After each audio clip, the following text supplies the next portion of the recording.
Assalamualaikum warahmatullahi wabarakatuh. Perkenalkan, nama saya Rosmedar dengan NIM O1A1202004.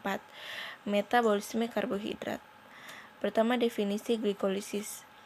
Glikolisis berasal dari gliko yang berarti gula dan lisis yang berarti penguraian. Glikolisis merupakan proses penguraian gula 6 karbon menjadi 2 molekul asam pirufat berkarbon. Kedua adalah glikogenesis.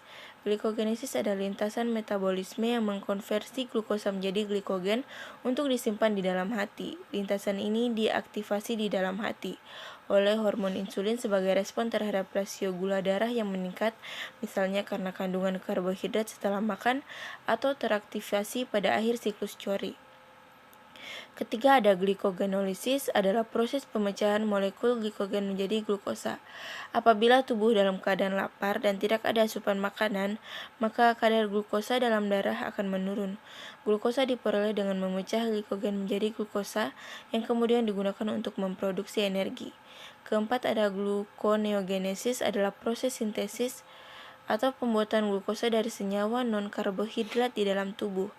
Proses ini terjadi ketika kadar glukosa tidak tersedia sehingga tubuh mengubah asam amino gliserol menjadi glukosa untuk kemudian digunakan sebagai energi bagi tubuh. Selanjutnya adalah gambar tentang siklus glikolosis. Berikut adalah siklus Krebs. Dan terakhir adalah transport elektron.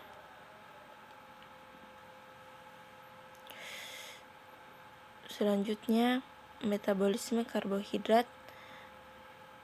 Keterkaitan antara metabolisme karbohidrat dan lipid asam amino.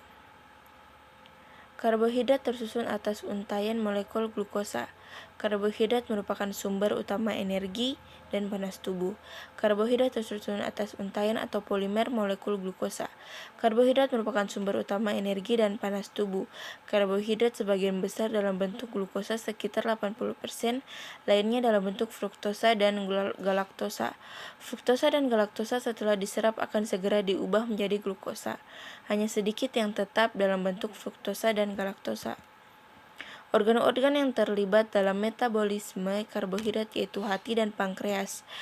Hati atau hepar liver merupakan organ hemostatik yang berperan penting dalam menjaga kadar gula darah agar tetap berada pada kondisi serasi dan seimbang. Glukosa dalam darah masuk lewat vena porta hepatica, sinusoid, kemudian sel hati. Selanjutnya oleh sel hati akan diubah menjadi glikologen. Sebaliknya, jika tubuh kekurangan glukosa, maka glikogen akan segera diubah lagi menjadi glukosa. Hal ini dapat terjadi di hati karena hati memiliki kedua enzim yang berperan dalam katabolisme maupun anabolisme karbohidrat. Pankreas merupakan organ yang memiliki kemampuan sebagai eksokrin maupun endokrin.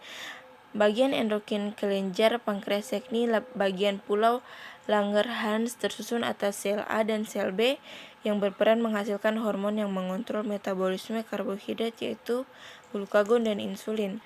Selanjutnya metabolisme lipid. Lemak adalah molekul organik hidrofobik yang mencakup wax, sterol, vitamin larut, lemak, trigliserida, fosfolipid, dan senyawa lainnya. Lemak mengandung energi potensial yang tinggi tetapi juga penting sebagai komponen struktural dari membran sel dalam jalur sinyal dan sebagai prekursor pada beberapa sitokin. Asam lemak dan derivatnya dan juga molekul yang mengandung sterol seperti kolesterol juga dianggap sebagai lemak. Unsur lemak dalam makanan yang memiliki peranan penting dalam proses fisiologis adalah trigliserida, fosfolipid, dan kolesterol. Hasil akhir dari pemecahan lipid dari makanan adalah asam lemak dan gliserol. Jika sumber energi dari karbohidrat telah mencukupi, maka asam lemak mengalami esterifikasi yaitu membentuk ester dengan gliserol menjadi trigliserida sebagai cadangan energi jangka panjang. Jika sewaktu-waktu tak tersedia sumber energi dari karbohidrat, barulah asam lemak dioksidasi, baik asam lemak dari diet maupun jika harus memecah cadangan trigliserida jaringan. Proses pemecahan trigliserida ini dinamakan lipolisis. Selanjutnya metabolisme asam amino. Protein tersusun atas sejumlah asam amino yang terbentuk suatu untaian atau isomer dengan ikatan peptida. Selain itu, protein juga memiliki gugus amina NH2 dan gugus karboksil COOH.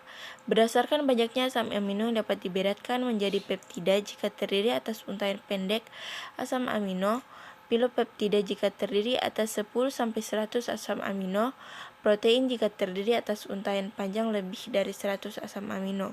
Beberapa jenis protein antara lain glikoprotein yaitu protein yang mengandung karbohidrat dan lipoprotein yaitu protein yang mengandung lipid. Asam amino adalah asam yang cukup kuat dan ada dalam darah terutama dalam bentuk terionisasi. Setelah makan, konsentrasi asam amino dalam darah meningkat hanya beberapa miligram, menunjukkan pengambilan jaringan yang sangat tepat terutama oleh hati. Masuknya asam amino ke dalam sel memerlukan mekanisme transport aktif karena zat ini terlalu besar untuk lewat secara difusi atau melalui kanal di membran sel.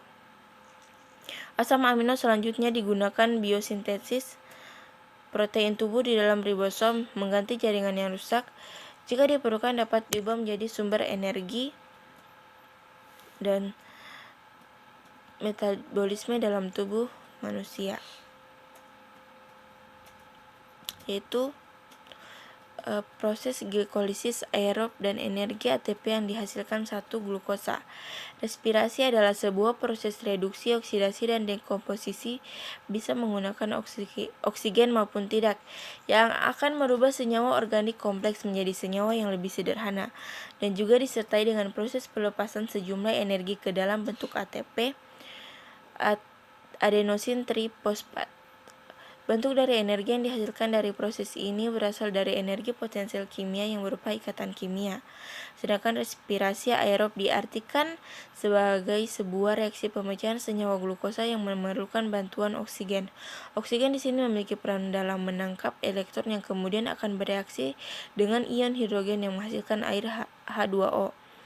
Pada proses glikolisis terjadi pemecahan glukosa, 6 atom karbon menjadi asam pirufat, 3 atom karbon.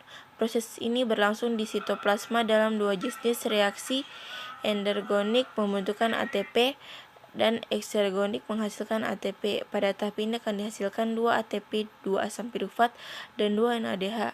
Asam pirufat yang dihasilkan akan digunakan sebagai bahan pada proses selanjutnya yaitu dekarboksilasi oksidatif.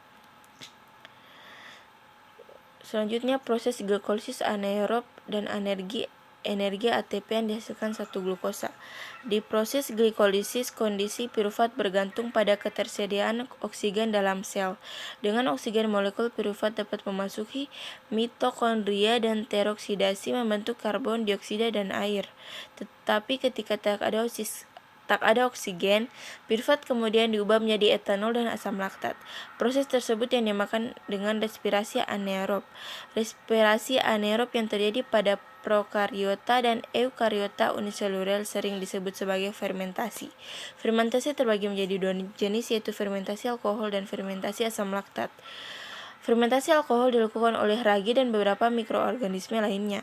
Pada proses ini, asam pirufat hasil glikolisis akan didekarboksilasi menjadi asetaldehid menggunakan enzim dekarboksilase. Kemudian dengan adanya hidrogen terjadi pengurangan astaldehida dengan enzim alkohol dehidrogenasi untuk membentuk etanol atau etil alkohol. Sementara itu, fermentasi asam laktat dilakukan oleh sel otot, bakteri asam laktat, dan beberapa jamur. Pembuatan yogurt merupakan salah satu contoh fermentasi asam laktat karena bakteri Lactobacillus mengubah gula laktosa menjadi asam laktat. Asam laktat diproduksi tersebut menyebabkan pengumpalan atau koagulasi susu menjadi yogurt. Dalam proses ini, pirufat dari glikolisis direduksi langsung menjadi asam laktat oleh NADH plus H+. Reaksi ini dikatalisis oleh enzim dehidrogenasi laktat. Tidak ada karbon dioksida yang dihasilkan selama fermentasi. Baik, itu saja dari saya. Terima kasih. Wassalamualaikum warahmatullahi wabarakatuh.